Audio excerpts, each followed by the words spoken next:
Welcome to my channel. Today, let me ask you something.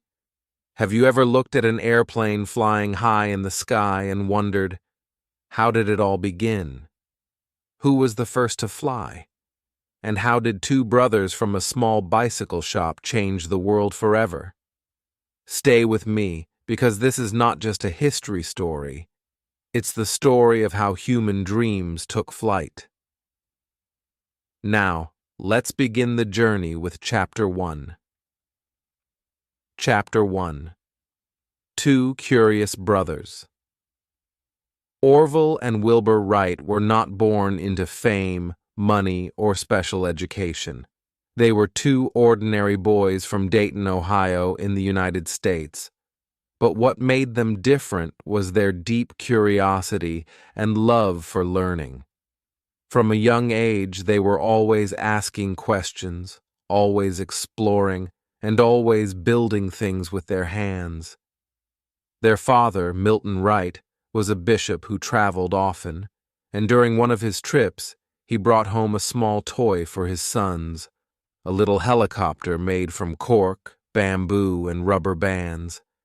It didn't fly for long, but to the young brothers, it was magical. That tiny toy did something amazing. It flew into the air and into their imagination. Wilbur, the older brother, was quiet, thoughtful, and very focused. He loved reading, solving problems, and thinking deeply. Orville, on the other hand, was cheerful, creative, and full of energy. He liked to build things, experiment, and try new ideas. Even though they had different personalities, they were very close, and they worked well together. They shared everything: dreams, ideas, and hard work. As they grew up, the Wright brothers became interested in bicycles. In the 1890s, bicycles were the newest technology. People were excited about them, and bicycle shops were opening everywhere.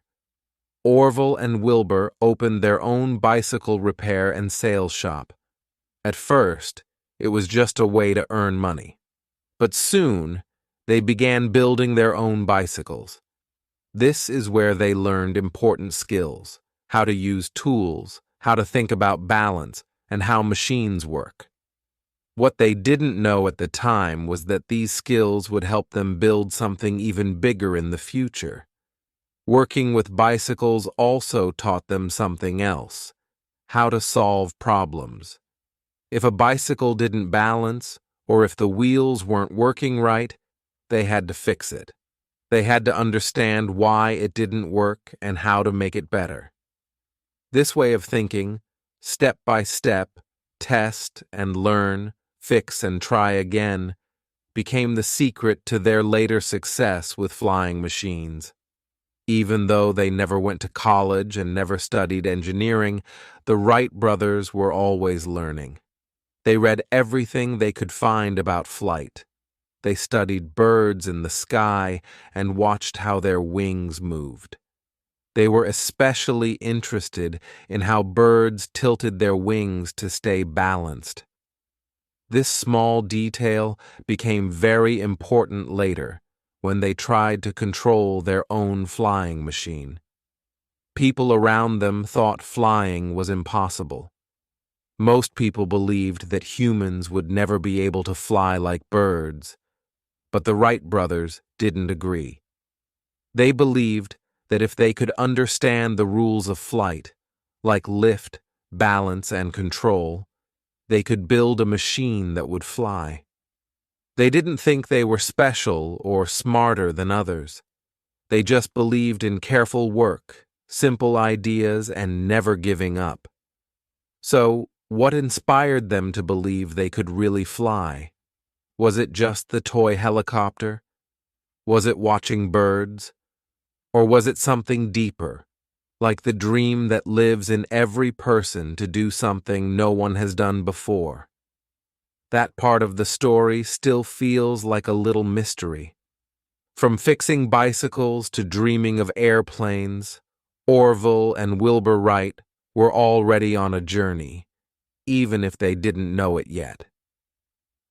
They were two curious brothers who believed that even the sky wasn't the limit.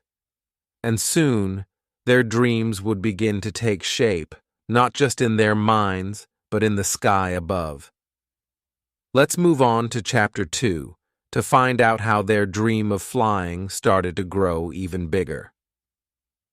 Chapter 2. The Dream of Flying. The dream of flying is not new. For thousands of years, people have looked at the birds in the sky and asked, why can't we fly too? One of the oldest stories about this dream comes from ancient Greece. It is the story of Icarus, a boy who made wings from feathers and wax. He flew high into the sky, but he flew too close to the sun. The heat melted the wax, and he fell into the sea. It is a sad story, but it shows something important. People have always wanted to fly, even if it seemed dangerous or impossible. Later in history, many great thinkers tried to understand how flight might work. One of them was Leonardo da Vinci, the famous artist and inventor. More than 400 years before the Wright brothers, Leonardo studied birds and drew detailed pictures of flying machines. His ideas were amazing: machines with flapping wings, spinning propellers, and even parachutes. He never built a real flying machine, but his drawings showed the world that flying could be a real possibility. The dream stayed alive. Now, fast forward to the late 1800s. This is where the Wright brothers enter the story. Orville and Wilbur were no longer just fixing bicycles. They were reading, thinking, and asking bigger questions. They started to hear about other people trying to build flying machines. They read newspapers, magazines, and science books. They studied everything about flight: air pressure, balance, lift, and drag. They read about earlier inventors like Otto Lilienthal, a German man who made gliders and flew short distances in the air. Sadly, Lilienthal died in a crash, but his work deeply inspired the Wright brothers. What made Orville and Wilbur different from others was their mindset. They did not rush.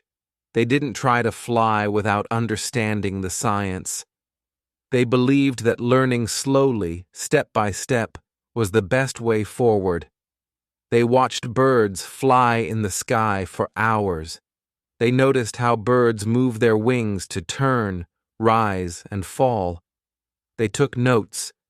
They even flapped pieces of paper in the air to see how the air moved. For them, bird watching was not just fun, it was a science lesson. The brothers began to build small models. These were not full-size flying machines, but small test devices made from wood and paper. They used these models to test ideas safely. They also started to make calculations. They created notebooks full of numbers and diagrams. They measured wind, wing shapes, and the size of surfaces needed to lift a human into the air. Every model, every drawing, and every test brought them closer to the real thing. And then came a quiet but powerful moment. One day, they looked at each other and said, "We will build a real flying machine." It was not just a dream anymore. It was a plan. At the same time, other inventors around the world were trying the same thing. In Europe, in America, and even in Asia, people were building wings, balloons, and engines, but many of them made mistakes. Some didn't study the science, others rushed too quickly and crashed. What made the Wright brothers special was their patience and their way of thinking. They treated flying not as a magic trick, but as a problem that could be solved through learning. So, The dream of flying became something real. Orville and Wilbur were no longer just curious. They were serious. And even though they were still working in a small bicycle shop in Dayton, Ohio, their minds were reaching into the sky. They knew it would be hard. They knew there would be failure. But they believed in slow, careful work. And most of all, they believed in each other. The world was about to change, and the first step toward that change would take them far from home, to a place where the wind blew strong and the sand was soft, a place called Kitty Hawk. But before they could fly, they had to learn from the wind. Let's continue in Chapter 3 to see how the Wright brothers turned wind, wood, and hope into something that could truly fly. Chapter 3. Testing the Wind. Now the story begins to move. Orville and Wilbur Wright were ready to take the next big step. After all their reading, model testing, and studying birds, it was time to build a real glider, a machine big enough to carry a person. But where could they test such a thing? They needed strong winds to lift their glider and soft ground in case of crashes. So they searched for the perfect place. After writing letters and checking weather reports, they found it. A remote, sandy area called Kitty Hawk in North Carolina. It was over 700 miles from their home in Dayton, Ohio. It was not an easy journey. Kitty Hawk was wild and lonely. There were no big buildings, no comfortable hotels, and only a few local families living nearby. The wind blew strong almost every day, and the sand dunes were tall and soft, perfect for testing flight, but not for living. The brothers had to build their own small wooden house and hangar. They cooked their own food, fixed their tools, and slept in simple beds. Life there was rough. There were bugs, storms, and long, empty days waiting for the right wind. But they didn't complain. They were focused. Their first glider was built in 1900. It looked like a large kite with wings made of wood and cloth. Wilbur tried flying it first by running and jumping off the sand dunes. The glider lifted off the ground, but only for a few seconds. Sometimes it would crash, sometimes it wouldn't fly at all. But every time it failed, they studied it. They changed the shape of the wings, they adjusted the controls. They made the next one better. By 1901, they had built a larger glider. This time, they were hopeful. But again, something was wrong. It didn't fly the way they had calculated. The lift was too low. The balance was hard to control. The Wright brothers were disappointed. They even began to wonder, had the dream of flight been just a mistake? But here's where their true strength showed. They didn't quit. They didn't say, "This is impossible." Instead, they asked a powerful question. What if the data we used was wrong? Most flight experts at the time used old numbers for air pressure and wing lift. But the Wright brothers didn't trust it anymore. They decided to find the answers themselves. So, they did something amazing. They went back to Dayton and built a small wooden box, about 6 feet long and shaped like a tunnel. This was their wind tunnel, and it changed everything. Inside this tunnel, they tested over 200 small wing shapes called airfoils. They used simple tools and clever methods to measure how the air moved over each shape. They made thousands of notes. And finally, they discovered something no one else had: a better, more accurate way to design wings. This was genius. No one had done this kind of testing before. While other inventors were building big machines that failed, the Wright brothers were studying the wind in their workshop. They had now created a new set of data that was more precise than anything available at the time. With this information, they designed a new glider in 1902. Back at Kitty Hawk, the new glider flew better than ever before. It was stable, it could glide long distances, and most importantly, it had controls. This was the first time a person could really steer a flying machine. The brothers had created a system where the wings could twist and the tail could move. It wasn't just flying, it was controlled flight. Of course, it didn't always go perfectly. There were still crashes. There were still days without enough wind. Orville even hurt his leg one time. But each problem was a lesson. Each mistake brought them closer to the dream. And the people in Kitty Hawk began to admire them, not just for their machines, but for their spirit. These two quiet men working far from the spotlight were doing something truly special. They now had something that worked, a glider that could fly and be controlled. But it still didn't have a motor. That would be the next step, and the biggest challenge yet. They would have to design their own engine, make it light enough to fly, and somehow attach it to their flying machine without making it too heavy. But the dream was alive. The failures had made them smarter. The wind tunnel had given them the answers they needed. The glider had proven their ideas. Now, they were ready for the real thing. The world's first powered flight was just ahead. Let's move to Chapter 4, where the impossible finally becomes real and human flight begins. Chapter 4. The first powered flight. This is the moment everything was leading to, the moment that changed the world forever.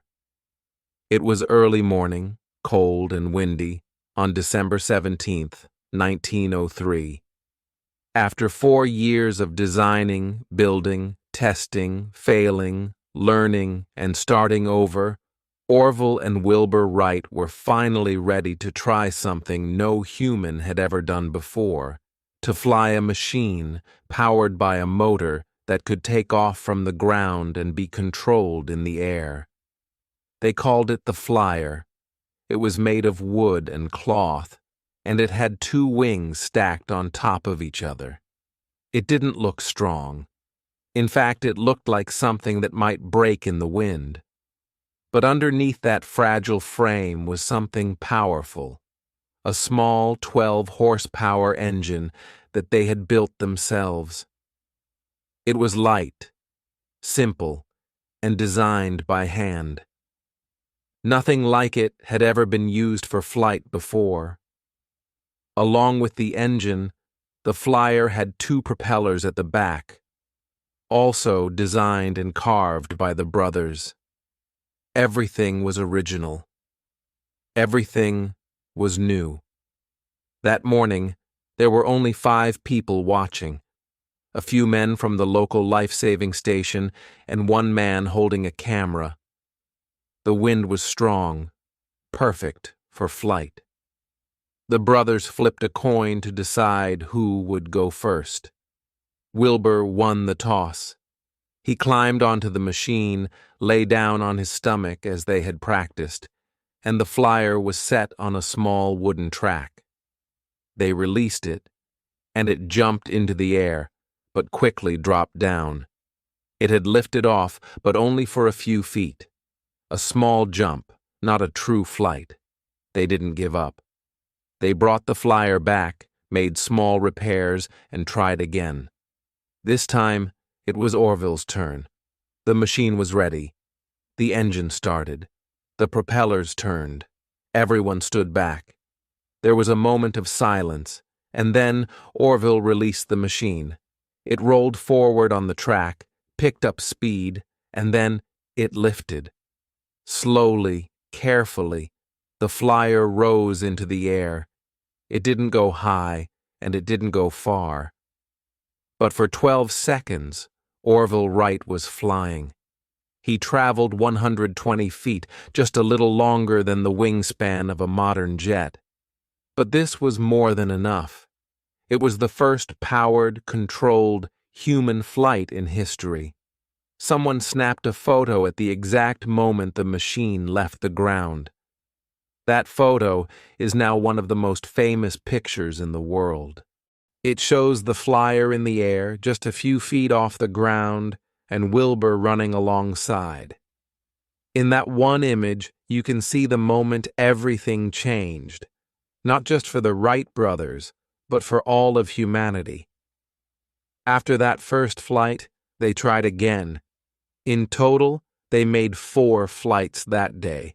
The final one, made by Wilbur, lasted 59 seconds and covered 852 feet. Each flight was longer and better than the one before. But after the 4th flight, a gust of wind flipped the flyer and damaged it badly. It would never fly again. But it didn't matter. They had done it. You might think that the world would be amazed right away, but that's not what happened. In fact, most newspapers didn't believe them. They sent reports to the press, but only a few local papers mentioned it. Some thought it was a lie. Others didn't care. No big headlines, no cheers, just silence. Imagine that. You make history, and the world doesn't notice. But the Wright brothers didn't stop. They didn't argue or shout for attention. They went back home, continued working in silence, and started building the next flyer. A better one. A stronger one. They believed that one day the world would see and understand what had happened that cold morning at Kitty Hawk. This chapter isn't just about a machine flying in the air. It's about the power of quiet determination. Orville and Wilbur were not looking for fame. They didn't fly to be heroes. They flew because they believed in what they were doing. They believed that flight was possible, and they proved it. And while the rest of the world continued to doubt them, they just kept building, kept improving, and kept flying. Their dream had taken off. Now it was time to show the world what it really meant. Let's go to Chapter 5 and see how the Wright brothers finally proved everyone wrong and made the world look up. Chapter 5. Proving the world wrong. Even after that historic day at Kitty Hawk in 1903, when the Wright brothers flew the world's first powered airplane, most people still didn't believe it. Their flight had been short, quiet, and mostly unseen by the world. There were no news crews, no radio, no videos to share. Just a photo and a few short newspaper articles that many people thought were fake. Scientists, journalists, and even other inventors said, "If this really happened, why haven't we seen it with our own eyes?" The world had never seen a flying machine that truly worked, and many believed it was still just a dream.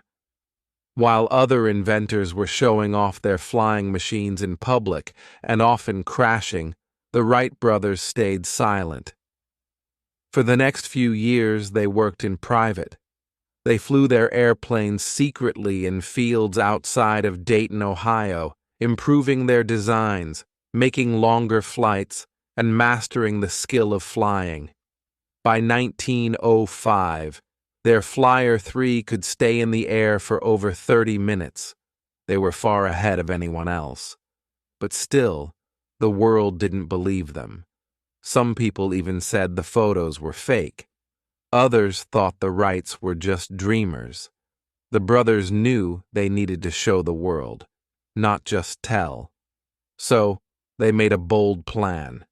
They would offer to sell their flying machine to governments, but the deal was simple. They would only show a demonstration after a contract was signed. Many countries said no, but finally, in 1908, France said yes. Wilbur traveled to France with the new flyer. At first, people were doubtful.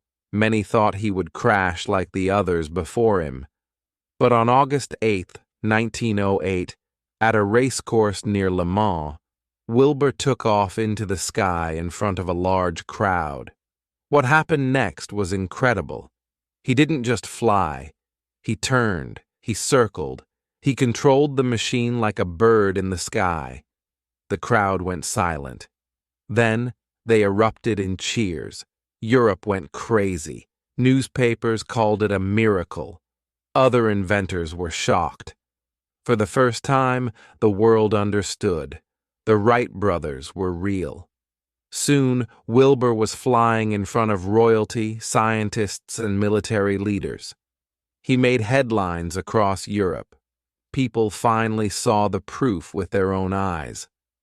Meanwhile, in the United States, Orville was preparing to do the same. On September 3, 1908, he gave a demonstration in Virginia. Thousands came to watch. He flew smoothly through the air, and just like in France, the American crowd was amazed. The brothers had gone from being doubted to being world famous. They were invited to dinner by kings and presidents. They received awards, medals, and money. The two quiet inventors from a bicycle shop were now international heroes. They had done something no one else in history had done. And now, the whole world was watching. But with success came challenges. Suddenly, everyone wanted to fly. New inventors began copying their designs. Companies rushed to build their own airplanes. Some even claimed that they had done it first. The Wrights had to go to court to protect their invention. There were lawsuits, arguments, and many legal battles. At the same time, the Wright brothers were also in competition with new names like Glenn Curtiss, another American aviation pioneer. But even with all the noise, the Wright brothers remained calm. They stayed focused on their work. They didn't brag. They didn't fight back with anger. They believed their success would speak for itself. And it did. They continued to improve their airplanes. They trained new pilots. They helped shape the future of aviation. Yet, through all of it, they stayed humble. They still loved solving problems. They still trusted slow, careful learning. Fame didn't change them. They remembered the hard days at Kitty Hawk, the failures, the cold mornings, the wind in their faces, and the dream that had once seemed so far away. Their story teaches us a powerful lesson. Just because people don't believe you at first doesn't mean your dream isn't real. Sometimes the world needs time to catch up. Success often comes after disbelief, and now the Wright brothers had not only proven the world wrong, they had inspired a new age. The age of flight had begun. But what happened to them next? What is the legacy they left behind? Let's move to our final chapter, Chapter 6, and discover how the Wright brothers' dream continues to fly even today. Chapter 6. The Legacy of the Sky. The story of the Wright brothers doesn't end with their first flights or even their fame. Their dream and hard work changed the entire world, and their legacy still flies high today. Because of Orville and Wilbur, we have airplanes that connect cities, countries, and continents. We have air travel that lets people visit family explore new places, and do business all over the globe. Their work didn't just stay on Earth. It reached beyond the sky, inspiring space travel, rockets that took humans to the moon, and robots that explore Mars. Even today, technology like drones and ideas about flying cars trace their roots back to those first shaky glides on the sand dunes of Kitty Hawk. After their historic flights, the Wright brothers continued to work quietly, always improving their designs. But life was not without sadness.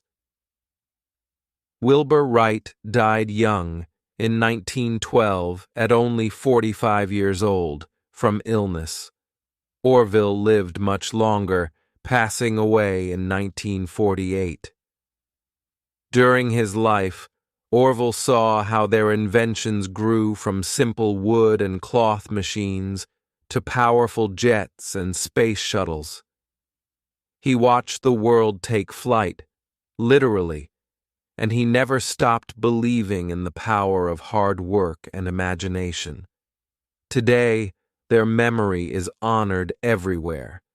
Their original bicycle shop in Dayton, Ohio, is now a museum where people from all over the world come to learn about their journey. Their first flyer is displayed in the Smithsonian National Air and Space Museum in Washington, D.C., inspiring millions every year. And their name has even reached the moon. There is a lunar crater named Wright, marking their place in history beyond Earth itself. Their story teaches us something powerful. Success does not come quickly or easily. It comes from learning, failing, and never giving up. As Wilbur Wright once said, "If we worked on the assumption that what is accepted as true really is true, then there would be little hope for advance." They questioned what was accepted, tried new ideas, and kept pushing forward. So now, I want to ask you, what is your big dream? What is one small step you can take today to start making it real? Remember, every great journey starts with a single step, just like the Wright brothers did. Thank you for joining me on this amazing journey through the skies. If you enjoyed this story and want to learn more about incredible people and their ideas, please subscribe to the channel, like this video, and leave a comment below telling me about your dreams. I can't wait to hear from you. Keep dreaming, keep learning, and keep flying. If you enjoyed this amazing story of the Wright brothers, don't forget to like this video, leave a comment about your favorite moment, and subscribe to the channel for more easy and inspiring English learning videos. Remember, every great journey begins with a small step, and your English journey can take flight today. See you in the next video.